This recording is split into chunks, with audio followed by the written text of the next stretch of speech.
Good evening. কেমন আছি আমরা সবাই? নিশ্চয়ই ভালো আছি। আমরা আমাদের ক্লাসগুলো করছি তো, ফলো করছি। আমাদের ক্লাস কিন্তু ফলো করে যেতে হবে, কেমন? এর আগের দিন আমি সংবাদ প্রতিবেদন নিয়ে প্রাথমিক কিছু কথা তোমাদের বলেছিলাম। আজকে আমি তোমাদের দেখাবো কিভাবে সংবাদপত্রের প্রতিবেদন প্রকাশিত হয় বা সংবাদপত্রে প্রকাশের জন্য প্রতিবেদন আমরা কিভাবে লিখি। প্রতিবেদন বেসিক্যালি দুই ধরনের বেশি ইম্পর্টেন্ট। একটা হচ্ছে দাপ্তরিক বা প্রাতিষ্ঠানিক, এটা একটা ধরন, আর সংবাদপত্রে প্রকাশিত প্রতিবেদন। তো আজকে আমরা যেটা দেখব সেটা হচ্ছে সংবাদপত্রের প্রতিবেদন। এটা আমাদের পরীক্ষায় সব থেকে বেশি আসে। কেমন? এটা এটা লিখতে হয় কিভাবে সেটা আমরা জানবো, কারণ কাঠামোটা জানা খুব দরকার। তুমি একটা প্রতিবেদনের দেখা গেল যে টপিক কমন পেলে, কিন্তু তুমি জানো না কিভাবে প্রতিবেদন লিখতে হয়, তাহলে কিন্তু ভীষণ রকমের সমস্যা। আর প্রতিবেদনে যেহেতু 10 নম্বর থাকবে, সেহেতু তুমি তোমার মতো করে বানিয়ে তোমার মতো করে কাঠামো তৈরি করে যদি লিখতে যাও, তাহলে কিন্তু পরীক্ষক সেটাতে অসন্তুষ্ট হবে এবং তোমাকে নাম্বার দিতে চাইবে না। তাই যেহেতু আমরা জানছি যে পরীক্ষায় প্রতিবেদন আসবে, তাই আমরা আগে থেকেই শিখে নেই যে প্রতিবেদন কি করে লিখতে হয়। কেমন?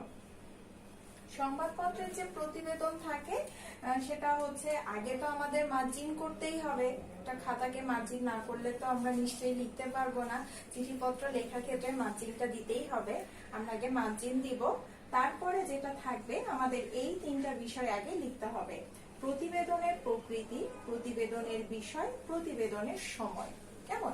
এই 3টা বিষয় ম্যান্ডেটরি ভাবে আমাদের লিখতে হবে। আর এর সঙ্গে তুমি যদি অ্যাড করতে চাও প্রতিবেদনের তারিখ, এটা দিতে পারো এবং সংযুক্তি দিতে পারো।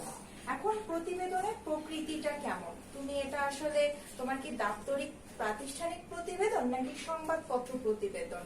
এটা আমরা কথা বলছি সংবাদপত্র প্রতিবেদন নিয়ে। তাই প্রতিবেদনের প্রকৃতিতে আমরা কি লিখবো? সংবাদ প্রতিবেদন। এটা হচ্ছে প্রতিবেদনের প্রকৃতি। এরপরে আছে কি? প্রতিবেদনের বিষয়। তোমাকে পরীক্ষায় কোন বিষয়ের উপরে প্রতিবেদনটা লিখতে বলা হয়েছে, সেই বিষয়টা তোমাকে এখানে লিখতে হবে। তোমার প্রতিবেদনের বিষয় আমরা এখানে যেটা লিখেছি সেটাই লিখি: আইন শৃঙ্খলার অবনতি। কেমন? এটাই হচ্ছে আমাদের প্রতিবেদনের বিষয়। প্রতিবেদনের সময়, এখানে তোমাকে প্রতিবেদন কয়টার সময় তুমি করেছো এই সময়টা তোমাকে উল্লেখ করতে হবে। প্রতিবেদনের সময় আমরা এখানে দিলাম সকাল 11টা।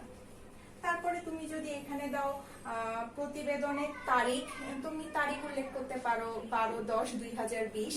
আর সংযুক্তি কি? সংযুক্তিটা হচ্ছে তুমি যেই এরিয়াতে গিয়ে আইন শৃঙ্খলার যে অবনতিটা দেখতে পাচ্ছ বা যে ঘটনার উপর ভিত্তি করে তুমি এই প্রতিবেদনটা লিখছো, সেটার কিছু ছবি তোমাকে এখানে অ্যাড করতে হবে। তাহলে সংযুক্তি আমরা কথাটা লিখবো, সংযুক্তিতে লিখবো 3 কপি ছবি। তাহলে আমরা কি কি লিখতে পারি? প্রতিবেদনের প্রকৃতি, এটা কেমন প্রকৃতি? সংবাদ প্রতিবেদন। প্রতিবেদনের বিষয় কি?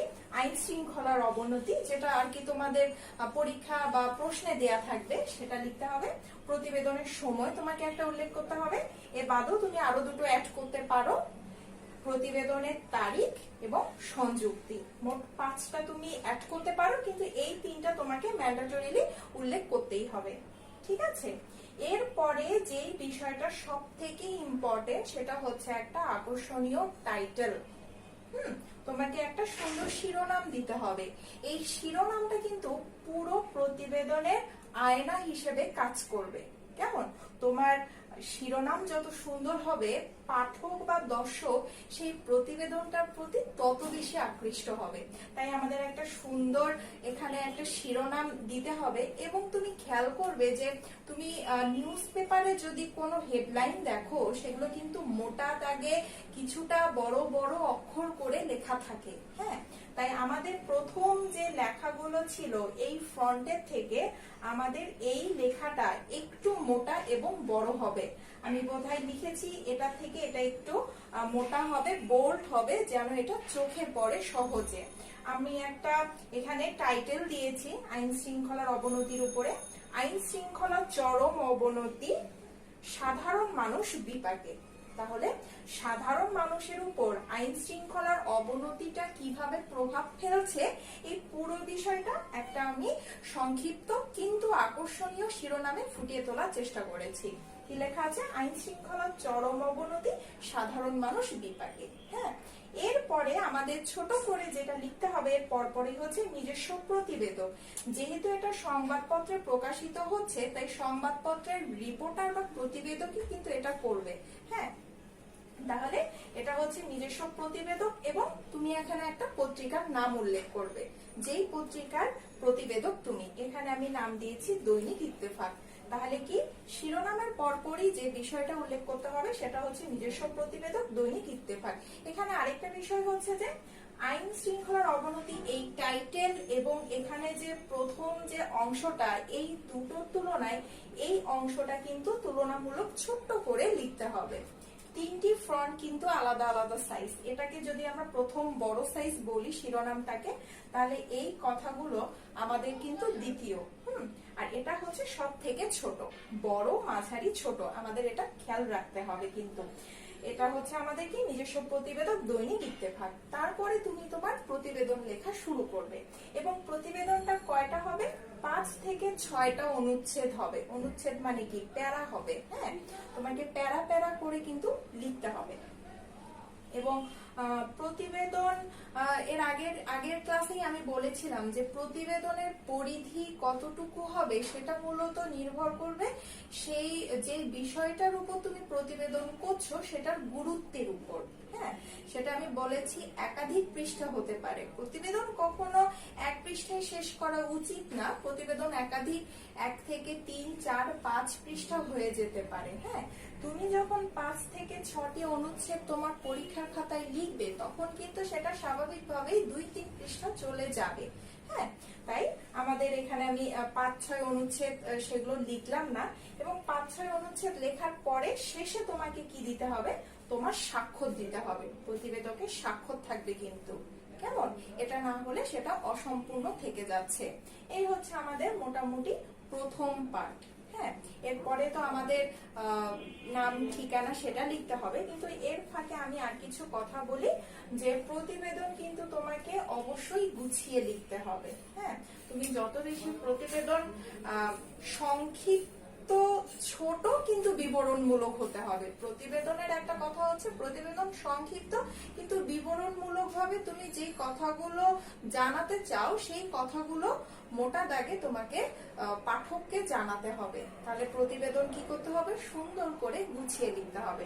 এবং এখানে তো একটা ডেফিনেটলি একটা আকর্ষণীয় টাইটেল থাকতেই হবে। এবং এই যে নিজস্ব প্রতিবেদক, সে তো একটা সংবাদপত্রের আন্ডারে প্রতিবেদন করতে যাবে, তাই না? এবং এই প্রতিবেদনটা ধরো তুমি যেহেতু সংবাদপত্রের আন্ডারে একজন প্রতিবেদক করবে, তাই এটা পুরো বাংলাদেশের মানুষজনই পড়বে। এবং পুরো বাংলাদেশের মানুষের তো এক একজনের এক এক মত হয়। হ্যাঁ, সেদিক থেকে কি করবে? প্রতিবেদক এই প্রতিবেদনটা জমা দিবে হলো সংবাদপত্রের সম্পাদকের কাছে। কেমন? এরপর সম্পাদক সেটা হচ্ছে পাঠকের মনোজাগতিক ব্যাপারটা বুঝে সেটা এডিট করে সংবাদপত্রে ছাপবে। ঠিক আছে, বোঝাতে পারলাম? তাহলে প্রতিবেদক যেটাই দিচ্ছে সেটাই কিন্তু সম্পাদক হুবহু ছাপাচ্ছে না। সম্পাদক সেটাকে এডিট করে জনগণ যেন নিরপেক্ষভাবে সেটাকে বিচার করতে পারে সেই রকম একটা জায়গা থেকে প্রতিবেদনটা ছাপাবে। এরপরে কি? এরপরে হচ্ছে যে প্রতিবেদনটা তুমি লিখছো সেই প্রতিবেদনটা আমি বলছি যে হ্যাঁ হতেই পারে আইন শৃঙ্খলার চরম অবনতি, তুমি এটা গুছিয়ে 2-4 কথা বলতেই পারো। কিন্তু প্রতিবেদন বেশ বড় হয়। আমি এখানে বলছি যে 5-6 অনুচ্ছেদ। 5-6টা অনুচ্ছেদ কিন্তু বানিয়ে লেখাটা সহজ কথা না। হ্যাঁ, আর বানিয়ে লিখতে গেলে যে তুমি সব সময় ধারাবাহিকতা রেখে লিখতে পারবে ব্যাপারটা এরকমও না। তাই তোমাদের জন্য যে সাজেশনটা থাকবে সেটা হচ্ছে ডেফিনেটলি তোমাদের বইটা ফলো করতে হবে। বইয়ে কিভাবে প্রতিবেদন লেখা আছে সেটা দেখতে হবে। আবার বইয়ে যে প্রতিবেদনটা তুমি দেখছো সেটা কিন্তু এক পেজে শেষ হয়ে যাচ্ছে, কারণ সেখানে লেখার ফন্ট গুলো ছোট ছোট। তোমাকে কি করতে হবে, তোমাকে ওই আঙ্গিকে তোমার যে খাতায় তুমি লেখো সেই খাতায় লেখার প্র্যাকটিস করতে হবে। তখনই তুমি বুঝবে যে প্রতিবেদন কি করে লিখতে হয় এবং এক একটা অনুচ্ছেদ কত বড় করে হয়। তাহলে 5-6 অনুচ্ছেদ লেখার জন্য তোমাকে মোট কত পেজ লিখতে হচ্ছে। ঠিক আছে, তাহলে কি করতে হবে, তাহলে তোমাকে এই ধরো এখানে যেটা দেয়া আছে, আইন শৃঙ্খলার চরম অবনতি সাধারণ মানুষ বিপাকে, এটা বইয়ে তো অবশ্যই আছে, আমি এটা বই থেকেই তোমাদের তুলে দিয়েছি। তো এটা তুমি আগে বইয়ে পড়বে। হ্যাঁ, তোমাকে একবার রিডিং করতে হবে। পড়ার পরে তুমি কি করবে, একদম যেভাবে বইয়ে লেখা আছে সেভাবে তুমি তোমার খাতায় লিখবে। খাতায় লিখলে তুমি বুঝতে পারবে যে একজন প্রতিবেদক কিভাবে একটি প্রতিবেদন রচনা করে। একজন সাধারণ মানুষ হিসেবে একটা লেখা আর একজন প্রতিবেদক হিসেবে লেখার মধ্যে কিন্তু যথেষ্ট পার্থক্য আছে। সাধারণ মানুষ অনেক কথাই বলতে পারে, কিন্তু প্রতিবেদক যেটা লিখছে সেটা তো গোটা বাংলাদেশ বা অনেক মানুষ সেটাকে দেখবে। হ্যাঁ, যেহেতু অনেক মানুষ দেখবে, বিভিন্ন মতের মানুষ দেখবে, তাই সেটা লেখার ক্ষেত্রে কিন্তু নিরপেক্ষভাবে এবং সৃষ্টিশীল ভাবে লিখতে হবে। একজন প্রতিবেদককে অবশ্যই সৃজনশীল মানুষ হতে হবে। সে যদি সৃজনশীল, বুদ্ধিমান, চিন্তা সম্পন্ন এবং যুক্তিযুক্ত মানুষ না হয় তাহলে কিন্তু সেটি সঠিক প্রতিবেদন লিখতে পারবে না। ঠিক আছে, তো আমাদেরকে প্রতিবেদন এভাবেই লিখতে হবে। এটা আমি তোমাদেরকে প্রথম পার্ট দেখালাম, এখন আমি তোমাদের শেষের পার্টটি দেখাবো, যেটা খুব দরকার। যেহেতু সংবাদপত্রে প্রতিবেদনটা প্রকাশিত হচ্ছে এবং প্রতিবেদক এটা কোথায় লিখছে, দৈনিক ইত্তেফাকে লিখছে। ধরো তোমার বাড়ি হচ্ছে পাবনা। এখন তুমি তো কোনো টিভি নিউজ রিপোর্টার না। টিভি নিউজ রিপোর্টার হলে কি হয়, একটা ডিরেক্ট কানেকশন হয় বা ভিডিও হয়, তখনই সেটা আমরা দেখতে পাচ্ছি। ইদানিং তো যথেষ্ট লাইভ হয়। কিন্তু যখন এটা সংবাদপত্রে প্রকাশ হচ্ছে তাহলে তো আগে সেটা সম্পাদকের কাছে দিতে হবে, তাই না? তুমি সেই পাবনার একজন প্রতিবেদক, সেটা তোমাকে পাঠাতে হবে আগে সম্পাদকের কাছে। এবং কোন পত্রিকার সম্পাদক, তুমি এই যে নিজস্ব প্রতিবেদকের পরে যে পত্রিকা এখানে উল্লেখ করেছো সেই পত্রিকার সম্পাদক। এবং তুমি একটা জিনিস এখানে খেয়াল রাখবে যে যেই পত্রিকার নাম লিখবে সেই পত্রিকার কিন্তু অথেন্টিক ঠিকানা তোমাকে দিতে হবে। হ্যাঁ, প্রথম আলো যদি দাও সেদিক থেকে সেই প্রথম আলো পত্রিকাটা কোথায়, সেটা ঠিকানাটা তোমাকে দিতে হবে, কারণ এগুলো যথেষ্ট প্রচলিত। হ্যাঁ, প্রচলিত পত্রিকার নাম, তাই সেগুলোর ঠিকানাগুলো তোমার যথেষ্ট ঠিক হতে হবে। তো দৈনিক ইত্তেফাক পত্রিকার যে ঠিকানা, সেই ঠিকানাটা আমাদের দিতে হবে। প্রেরক এবং প্রারক চিঠি আমরা যেভাবে পাঠাই, এখন সেই জিনিসটা আমি তোমাদেরকে দেখাবো। আচ্ছা, এখন আমরা দেখছি যে লাস্ট যেটা চিঠি পাঠানোর যে বিষয়টা, প্রেরক এবং প্রাপক। প্রেরক হচ্ছে তুমি, তোমার এখানে নাম লিখতে হবে এবং তুমি তোমার পরিচয় কি, তুমি হচ্ছে দৈনিক ইত্তেফাকের নিজস্ব প্রতিবেদক। তাহলে প্রেরক হিসেবে তোমার নামটা দিতে হবে, তারপরে নিজস্ব প্রতিবেদক এবং যে সংবাদপত্রে পাঠাচ্ছ সেটা দিতে হবে দৈনিক ইত্তেফাক। প্রাপককে, প্রাপক সেই সংবাদপত্রের কিন্তু সম্পাদক। হ্যাঁ, তুমি কিন্তু ওই পত্রিকা অফিসে পাঠাচ্ছ, কিন্তু কার কাছে পাঠাচ্ছ, তুমি সম্পাদকের কাছে পাঠাচ্ছ। তাই প্রাপক হলো সম্পাদক কোন পত্রিকার, দৈনিক ইত্তেফাক পত্রিকার। এবং সেটা ঠিকানাটা কি, 1 নং রামকৃষ্ণ মিশন রোড, ঢাকা। এটা কিন্তু ইত্তেফাক সংবাদপত্রের অথেন্টিক ঠিকানা এবং সত্যি সত্যি কিন্তু 1 নং রামকৃষ্ণ মিশন রোডেই কিন্তু এই ইত্তেফাকের অফিসটা রয়েছে। এটা হচ্ছে সর্বশেষ পার্ট। তাহলে সংবাদপত্রের প্রতিবেদন যখন তুমি লিখবে, সর্বশেষ তোমাকে কি দিতে হবে, এই যে চিঠির খামটা, সেই খামটা তোমাকে দিতে হবে। তাহলে কি থাকছে, প্রেরক এবং প্রাপক। প্রেরকে থাকছে তোমার নাম, তোমার পরিচয়, নিজস্ব প্রতিবেদক এবং কোন পত্রিকা, দৈনিক ইত্তেফাক পত্রিকার। এবং প্রাপককে ওই পত্রিকার, দৈনিক ইত্তেফাক পত্রিকার হচ্ছে সম্পাদক, তারপরে পত্রিকার নাম এবং সেখানকার ঠিকানা হচ্ছে কি 1 নং রামকৃষ্ণ মিশন রোড, ঢাকা। এই হচ্ছে আমাদের প্রতিবেদন লেখার কাঠামো, সংবাদপত্রের প্রতিবেদন লেখার কাঠামোটা আমি দেখালাম তোমাদের। এটা কিন্তু অবশ্যই বই ফলো করতে হবে, কেমন? আমি এরকম আরো কয়েকটি প্রতিবেদনের নাম বলছি যেগুলো সচরাচর পরীক্ষায় এসে থাকে। তোমরা কি করবে, সেগুলো তো ডেফিনেটলি বই থেকে রিডিং পড়বে এবং সেগুলো হচ্ছে তোমরা খাতায় লিখবে। হ্যাঁ, এখন তো তোমাদের পড়াশোনার চাপটা কম, কিন্তু আমাদের লেখার প্রবণতা ভীষণ কম, চাপও কম এবং লেখার প্রবণতাটাও কম।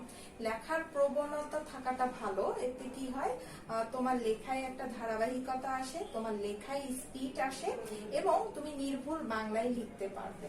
হ্যাঁ, তাই লেখার প্র্যাকটিসটার কোনো বিকল্প নেই। তুমি যাই করো না কেন সেটা তোমাকে লিখতে হবে, এবং বলেই তো যে একবার লেখা হচ্ছে 10 বার পড়ার সমান, বা 10 বার পড়া হচ্ছে একবার লেখার সমান। তাই আমাদের লিখতে হবে, লেখার বিকল্প নেই। আমি তোমাদের এই ক্ষেত্রে প্রতিবেদনের ক্ষেত্রে সাজেস্ট করব লেখার ক্ষেত্রে পড়বে তো অবশ্যই এবং লিখবে। আমি কয়েকটি তোমাদের প্রতিবেদনের নাম বলছি, তোমরা সেগুলো মনোযোগ দিবে এবং অবশ্যই এগুলো বইয়ে পাবে, একদম বইয়ে সব বইয়ে এগুলো দেয়া আছে, কিন্তু তোমরা সেগুলো খাতায় লিখবে, প্রথম থেকে শেষ অবধি খাতায় লিখবে। আমি বলছি, নিত্য প্রয়োজনীয় দ্রব্যমূল্যের ঊর্ধ্বগতির কারণ ও প্রতিকার সম্বন্ধে প্রতিবেদন, তোমার এলাকায় যোগাযোগ ব্যবস্থা বা রাস্তাঘাটের উন্নয়ন চেয়ে প্রতিবেদন, যানজট সমস্যা নিয়ে প্রতিবেদন, সম্প্রতি বন্যায় তোমার এলাকায় ক্ষয়ক্ষতির বর্ণনা দিয়ে প্রতিবেদন, বিদ্যুৎ বিভ্রাটের কারণ ও প্রতিকার চেয়ে প্রতিবেদন, যুব সমাজ অবক্ষয়ের কারণ ও প্রতিকার সম্পর্কিত প্রতিবেদন, আর্সেনিক দূষণ সংক্রান্ত প্রতিবেদন, পরিবেশগত ভারসাম্য রক্ষায় বৃক্ষরোপণ সম্পর্কিত প্রতিবেদন এবং খাদ্যদ্রব্যের ভেজাল ও তার প্রতিকার সম্পর্কিত প্রতিবেদন। এই সবগুলো বিষয়ই হচ্ছে আমাদের সমাজে খুব প্রচলিত এবং কারেন্ট সব ব্যাপার। এই ব্যাপারগুলো কি অনেক আগে থেকেই হয়ে আসছে, কিন্তু এগুলো প্রতিনিয়ত ঘটে যাচ্ছে। তাই এগুলোর উপরে প্রতিবেদনগুলো আমরা এগুলোর উপরেই আমরা কিন্তু নিউজ পেপারে সবসময় দেখি, হ্যাঁ, সংবাদ হতে দেখি। তাই এগুলোর উপরই দেখা যাচ্ছে যে আমাদের পরীক্ষাতেও প্রতিবেদনগুলো এসে থাকে। নিত্য প্রয়োজনীয় দ্রব্যমূল্য, বিদ্যুৎ বিভ্রাট, যানজট সমস্যা, বৃক্ষরোপণ, আর্সেনিক সমস্যা, বন্যা দুর্গতদের জীবনযাত্রার যে বিপর্যস্ত অবস্থা, এগুলো সবগুলোই কিন্তু আমাদের প্রতিনিয়ত নিত্য নৈমিত্তিক ঘটা ঘটনা। হ্যাঁ, তাই এগুলোর উপর যেহেতু প্রতিবেদন আমরা নিউজ পেপারে দেখি, টিভিতে দেখি, তাই এগুলোর উপরই আমাদের পরীক্ষায় প্রতিবেদনগুলো হয়। এবং তোমরা প্রতিবেদনের জন্য অবশ্যই আজকে থেকে যারা সংবাদপত্র পড়ো না তারা সংবাদপত্র পড়বে। আবারও বলছি, একজন সাধারণ মানুষের লেখা এবং একজন প্রতিবেদকের লেখা কিন্তু আলাদা হয়, এবং তুমি যখন প্রতিবেদন লিখবে তোমাকে কিন্তু একজন প্রতিবেদক হিসেবেই লিখতে হবে। তুমি যে একজন ছাত্র সেটা কিন্তু না, তুমি ওই পত্রিকার রিপোর্টার, এই হিসাবেই তোমাকে প্রতিবেদন লিখতে হবে। এই প্রতিবেদন অনেক মানসম্পন্ন হতে হবে, কেমন? একদম আমরা প্রতিবেদন নিয়ে ঘাবড়াবো না, তবে আমাদের পড়তে হবে। হ্যাঁ, এগুলো কিন্তু ওই SMS ইমেলের থেকে একটু কঠিন, কিন্তু অতটাও কঠিন না যে আমরা পড়তে পারবো না।